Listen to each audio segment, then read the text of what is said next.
Madam Secretary, thank you for being here, both yourself and on behalf of the President. And thank you for what you've done for us the last year and a half as Secretary of the Department of Homeland Security. There was a lot of criticism early on of FEMA, and I will just tell you something that I learned. When you get hit with the worst natural disaster in American history, anybody who thinks the response is going to be perfect doesn't know what the hell they're talking about.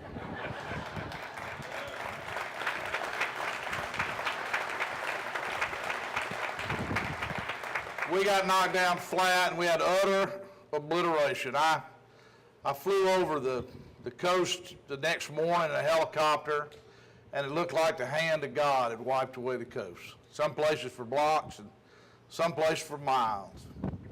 As Marcia said, if you'd seen it from up there, it was incredibly discouraging. So when things didn't go perfectly at first, there was a very good reason. No electricity, no communications, no roads, no water, no sewer. I told the Adjutant General of the Mississippi National Guard he was like a Civil War general. He couldn't talk to his people except send somebody over to where they were. And that's literally the way it was. And yeah, FEMA had some problems, made some bad decisions. So did we. So does everybody sitting out here who had a responsibility at the time, because we were all making it up as we went along, because nobody had ever done it before. But those of you who are here on the ground, and I look at a lot of you who are right in the thick of it, you have a lot to be proud of. A lot to be proud of, and there are going to be lessons learned all across America and around the world from Katrina. A Pulitzer Prize to our Sun Herald newspaper. It's the only time I've ever been aware of in my career that a newspaper set the tone for leading the community back. Because the Sun Herald stood up for the coast. Mississippi Power Company. At Harvard Graduate Business School, they will teach the course on what a great industry, a big industry does when there's a gigantic mega disaster, and the company they will cite, it'll be Mississippi Power Company, had the electricity. Every customer lost electricity, every customer. And every customer that could take electricity had it in 12 days.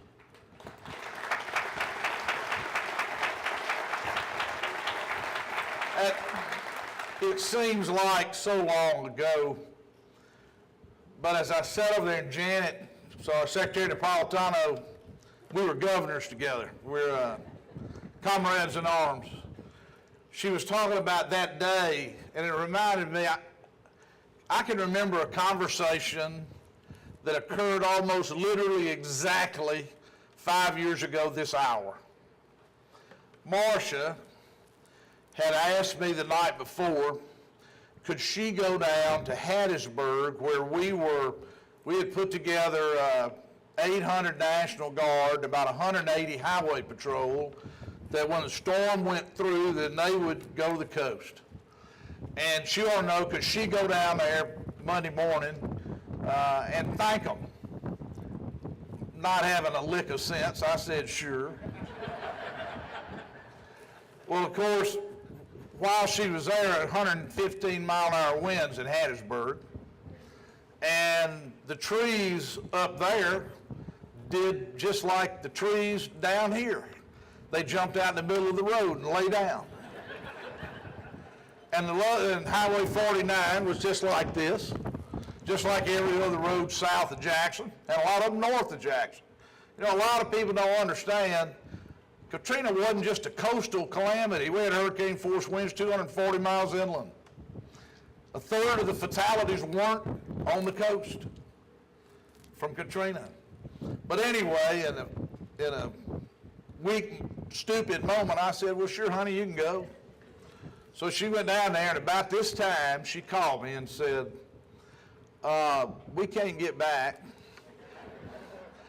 would you mind if I just went down with the convoy of National Guard and highway patrolmen that are going to Gulfport?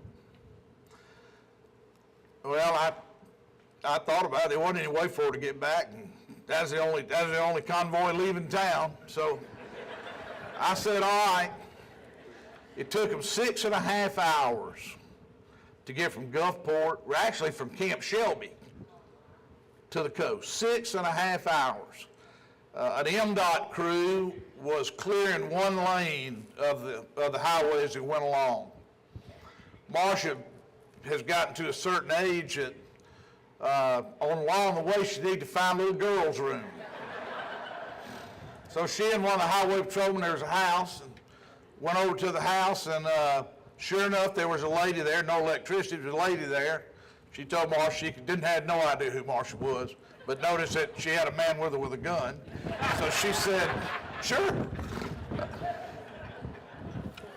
And the lady's name was Katrina, of course. I think back about those minutes and hours and days and months. And there's so many things that I remember about people's courage, but more about their compassion.